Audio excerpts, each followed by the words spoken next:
Hello everyone, कैसे हो आप सभी लोग। उम्मीद करता हूँ कि सभी आप लोग अच्छे होंगे और अपनी एसएससी जीडी की तैयारी में लगे हुए होंगे। तो दोस्तों, जैसा कि आप सभी को मालूम है कि आपके एसएससी जीडी के एग्जाम 27 अप्रैल से स्टार्ट होने वाले हैं। तो उसी को ध्यान में रखते हुए आज हम पढ़ेंगे इसमें एसएससी जीडी के 2025 का जो एग्जाम हुआ था उसके ओरिजिनल क्वेश्चन पेपर को। तो आज हम इसमें सॉल्व करेंगे मैथ के क्वेश्चनों को। तो क्लास को स्किप किए बिना क्लास को अंत तक देखिएगा ताकि आप लोगों को मालूम चल सके कि आपके एसएससी जीडी में मैथ के किस टाइप के एंड किस किस चैप्टर से और कैसे क्वेश्चन बनते हैं। तो क्लास को स्किप किए बिना क्लास को अंत तक देखिएगा और चैनल पर पहली बार आए तो चैनल को सब्सक्राइब कर लीजिएगा और बेल आइकन को भी ऑन कर दीजिएगा ताकि ऐसी ही वीडियो आपको मिलती रहे। तो चलिए चलते हैं मैथ के क्वेश्चन की ओर। ये आपका रीजनिंग का पेपर है, तो रीजनिंग का पेपर मैंने आपको करा दिया है। आप लोग चाहें तो आप लोग ये मेरी जाकर वीडियो में जाकर देख सकते हैं। तो चलिए चलते हैं हम स्क्रॉल करते हुए सीधा मैथ के क्वेश्चन की ओर, ताकि आपको ऐसा ना लगे कि हमने कुछ एडिट करके कुछ और क्वेश्चन करा दिए। तो चलिए ऐसे ही आपके सामने स्किप कर रहे हैं और चलते हैं अपने मैथ के क्वेश्चन की ओर। तो देखिए ये रहे मैथ के क्वेश्चन। तो यहाँ से अब मैथ के क्वेश्चन स्टार्ट हो रहे हैं। तो चलिए इसको हम सॉल्व करते हैं। यदि पेट्रोल की कीमत 90 रुपये प्रति लीटर से बढ़कर 90 रुपये प्रति लीटर से बढ़कर 110 रुपये प्रति लीटर हो जाती है तो किसी व्यक्ति को अपनी खपत कितने प्रतिशत कम करनी होगी ताकि पेट्रोल पर उसका खर्च समान रहे। दशमलव के 2 स्थान तक लगभग मान ज्ञात कीजिए। तो देखिए इसमें वृद्धि कितनी की हुई, 20 रुपये की वृद्धि हुई है और बढ़ी हुई कीमत को कम करना है ना, तो इसमें हम बटे में रखेंगे और परसेंट पूछा है कितने परसेंट कम करें, तो 100% से हम गुणा कर देंगे। तो देखिए एक जीरो से एक जीरो काट देंगे, 20 का गुणा 10 से कर देंगे तो ये हो जाएगा हमारा 200/11%। अब इसको भाग देंगे तो ये हो जाएगा 11 एकम 11, बचेगा कितना 9, फिर जीरो उतार लेंगे, 11 अट्ठे 88, बचेगा कितना 2, फिर जीरो उतारेंगे तो यहाँ पे दशमलव लग जाएगा। तो फिर 11 एकम 11, बचेगा कितना 11 हो जाएगा, यहाँ पे बचेगा 9, फिर जीरो उतारेंगे तो फिर 11 अट्ठे 88, यानी कि 18.18% की क्या करनी होगी, खपत को कम करना होगा। तो ऑप्शन एक इसका राइट आंसर हो जाएगा। अगले क्वेश्चन पे चलते हैं। ये रहा क्वेश्चन नंबर 2 आपके सामने। तो बताइएगा कि इसका राइट आंसर क्या हो जाएगा। वह छोटी से छोटी प्राकृतिक संख्या ज्ञात कीजिए जो 11, 6, 55 और 9 से विभाज्य हो। तो 9 देखिए 9 से भाज्यता का नियम हम लगाएंगे। 9 से भाज्यता का नियम हमारे क्या कहता है, यदि किसी बड़ी से बड़ी संख्या के अंकों का योग 9 से कट रहा है तो वह पूरी संख्या 9 से कट जाएगी। तो देखिए इनको अंकों को जोड़ेंगे तो ये इसके कितने हो रहे हैं, 6 हो रहे हैं। 6 हमारा 9 से नहीं कटेगा तो ये गलत हो जाएगा। ये भी हमारा 9 से नहीं कटेगा और ये भी हमारा 9 से नहीं कटेगा, केवल हमारा ऑप्शन 4 ही है। तो 4 ही हमारा इसका राइट आंसर हो जाएगा। ये 9 से भी कट जाएगा, 55 से भी कट जाएगा, 6 से भी कट जाएगा और 11 से भी कट जाएगा। ऐसे क्वेश्चनों को हल करने के लिए आपको भाज्यता के नियम आना बहुत ज़्यादा इंपॉर्टेंट हो जाता है। तो आप लोग भाज्यता के नियम अच्छे से पढ़ लीजिएगा।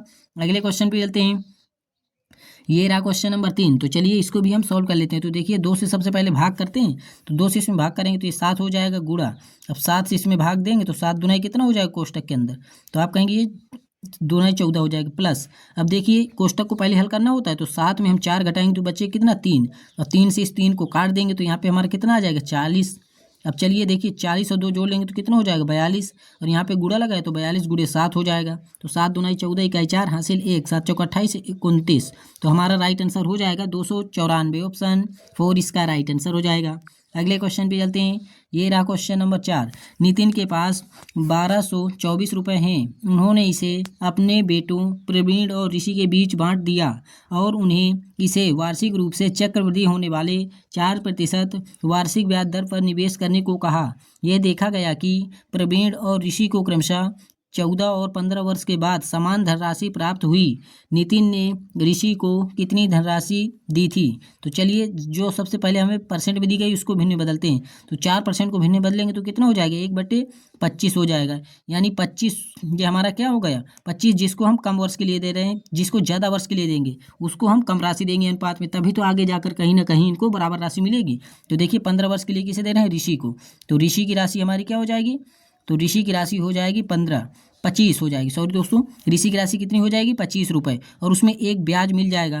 तो ये किसकी राशि हो जाएगी, ये हो जाएगी प्रवीण की राशि। तो प्रवीण की राशि कितनी मिल जाएगी, 25 में एक भी जुड़ जाएगा तो ये 26 हो जाएगा। अब देखिए 14 वर्ष और 15 वर्ष, इन दोनों के बीच कितने वर्ष का अंतर है, 1 वर्ष का। अगर हम इनके अनुपात की राशि में पावर 1 करेंगे तो हमारी अनुपात की राशि में कोई फर्क नहीं पड़ेगा। तो देखिए अनुपात में कितनी राशि बांटी गई है, 51 रुपये बांटे गए हैं। लेकिन सवाल में बोला गया है कि 1224 रुपये बांटे गए हैं, तो 51 की वैल्यू कितनी हो गई 1224 हो गई। अब इसको हम काटेंगे तो ये हमारा कितनी बार में कट जाएगा, 51 से इसको काटेंगे तो ये हमारा 24 बार में कट जाएगा। अब हमसे पूछा है नितिन ने ऋषि को कितनी धनराशि दी, तो इस 24 का गुणा हम इस 25 से कर देंगे क्योंकि यही है ऋषि की राशि। तो 25 चौको 100 का 0, हासिल आगे 10, 25 दूनाई 50, 10 60 हो जाएगा। तो ऋषि को कितनी राशि मिली थी? 600 रुपये मिले थे। ऑप्शन 4 इसका राइट आंसर हो जाएगा। अगले क्वेश्चन पे चलते हैं। ये रहा क्वेश्चन नंबर 5। तो चलिए इसको भी सॉल्व कर लेते हैं।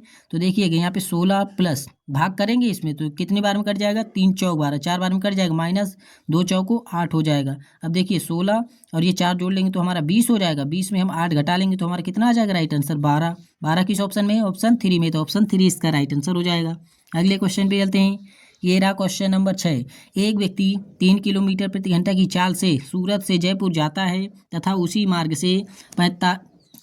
से 15 किलोमीटर प्रति घंटा की चाल से सूरत वापस आता है। पूरी यात्रा के दौरान उसकी औसत चाल ज्ञात कीजिए। तो देखिए औसत चाल का फार्मूला होता है औसत चाल का फार्मूला होता है 2xy बटे x प्लस वाई। तो चलिए देख लेते हैं। तो देखिए 2 x मतलब प्रारंभिक चाल कितनी है? 3, और बाद वाली चाल कितनी है? तो आप कहेंगे 15। अब इन दोनों को जोड़ लेंगे x और y को, तो 15 3 कितना हो जाएगा? ये 18 हो जाएगा।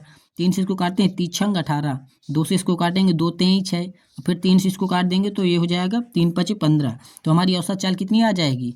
5 किलोमीटर प्रति घंटा औसत चाल हो जाएगी। 5 किलोमीटर किस ऑप्शन में है? ऑप्शन 4 में। तो ऑप्शन 4 इसका राइट आंसर हो जाएगा। अगले क्वेश्चन की ओर चलते हैं। ये रहा क्वेश्चन नंबर 7। एक दुकानदार ने 500 रुपये में एक वस्तु खरीदी। 30% लाभ प्राप्त करने के लिए उसे वस्तु को किस मूल्य पर बेचना होगा?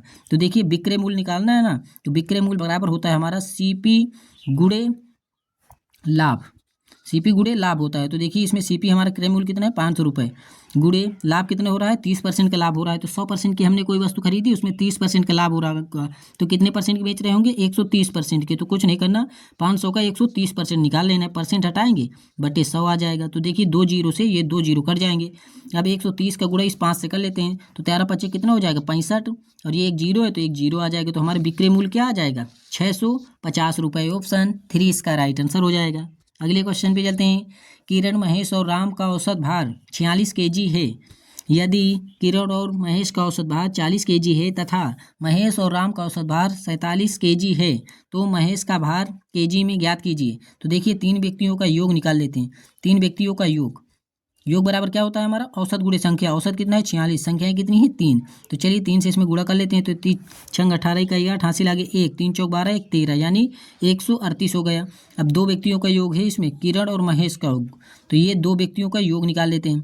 तो 2 व्यक्तियों का योग निकाल लेंगे तो औसत गुणे संख्या 40 गुणे 2, यानी कितना हो जाएगा? 2 व्यक्तियों का योग 80 हो जाएगा। अब फिर 2 व्यक्तियों का योग निकाल लेते हैं। तो इसमें कितना है औसत? 47 गुणे 2, इसमें कितना हो जाएगा? 2 सत्ते 14 का 4, हासिल आगे 1, 2 चौको 8, 1 9। तो देखिए 2 व्यक्तियों का योग ये भी है, 2 व्यक्तियों का योग ये भी है, ये 4 व्यक्तियों का योग हो जाएगा। 4 व्यक्तियों के योग में हम 3 व्यक्तियों का योग घटा देंगे तो हमारा महेश का भार आ जाएगा, क्योंकि महेश को एक बार यहाँ भी काउंट किया गया है, एक बार यहाँ भी। तो चलिए इन दोनों को हम जोड़ लेते हैं और इसको घटा देते हैं। तो चलिए इसको जोड़ेंगे तो ये हो जाएगा 4, 8 9 17 हो जाएगा। अब इसमें कितना घटा देंगे? 3 व्यक्तियों का योग घटा देंगे, 138। तो चलिए घटा लेते हैं। तो 14 में 8 घटाएंगे बचेगा 6, यहाँ पे हो जाएगा 16, 16 में हम 13 घटाएंगे तो बचेगा 3। तो हमारा महेश का कितना भार था? 36 kg की महेश थे। ऑप्शन 3 इसका राइट आंसर हो जाएगा। अगले क्वेश्चन पे चलते हैं। ये रहा क्वेश्चन नंबर 9। एक साइकिल चालक 2 घंटे 15 किलोमीटर प्रति घंटे की चाल से साइकिल चलाता है और फिर 3 घंटे 20 किलोमीटर प्रति घंटा की चाल से साइकिल चलाता है। पूरी यात्रा के दौरान साइकिल चालक की औसत चाल ज्ञात कीजिए। तो देखिए औसत चाल का फार्मूला होता है कुल दूरी बटे कुल समय। ये आपको होता है औसत चाल की दूरी का फार्मूला। तो देखिए दूरी निकालेंगे तो दूरी बराबर हमारा क्या होता है? चाल गुणे समय। चाल कितनी है? 15, समय कितने लग रहा है? 2 घंटे का, प्लस इसमें भी दूरी निकाल लेंगे तो चाल कितनी है? 20 किलोमीटर प्रति घंटा, समय कितना लग रहा है? 3 घंटे का लग रहा है। तो इनका गुणा कर लेते हैं तो 15 दूना कितना हो जाएगा? 30 ये हो जाएगा, और 20 तिहाई 60 ये हो जाएगा। तो देखिए ये टोटल हमारी दूरी हो जाएगी। तो दूरी हमारी टोटल कितनी हो जाएगी? 60 30 90। टोटल दूरी हमारी कितनी हो गई? 90। टोटल समय पहले 2 घंटे का लग रहा था, फिर 3 घंटे का लग रहा है, तो कुल समय कितना लगा? 5 घंटे का। तो एवरेज स्पीड हो जाएगी ये। तो औसत चाल निकालनी है तो चलिए अब 5 से इसको भाग दे देंगे तो ये हमारा कितनी बार में कट जाएगा? 18 बार में। तो हमारी औसत चाल कितनी हो जाएगी? 18 किलोमीटर प्रति घंटा। ऑप्शन 4 इसका राइट आंसर हो जाएगा। अगले क्वेश्चन पे चलते हैं। ये रहा क्वेश्चन नंबर 10। एक दुकानदार अपने ग्राहकों को छूट की 3 किस्म ऑफर करता है। निम्नलिखित में से कौन सी स्कीम न्यूनतम छूट प्रतिशत दिलाएगी? 25% और 32% की 2 क्रमिक छूट। तो देखिए क्रमिक छूट को एकल छूट में बदलने का फार्मूला होता है A+B+AB/100। ये क्रमिक छूट को एकल छूट में बदलने का फार्मूला होता है। तो देखिए पहले कितनी छूट दे रहे हैं, 25% की छूट दे रहे हैं ना, तो माइनस के चिन्ह लगाते हैं। फिर कितने परसेंट की छूट दे रहा है, 32% की। अब माइनस माइनस के यहाँ पे गुणा कर देंगे तो हमारा क्या आ जाएगा, यहाँ पे प्लस आ जाएगा। फिर 25 गुणे कितना हो जाएगा, ये हो जाएगा हमारा 32/100।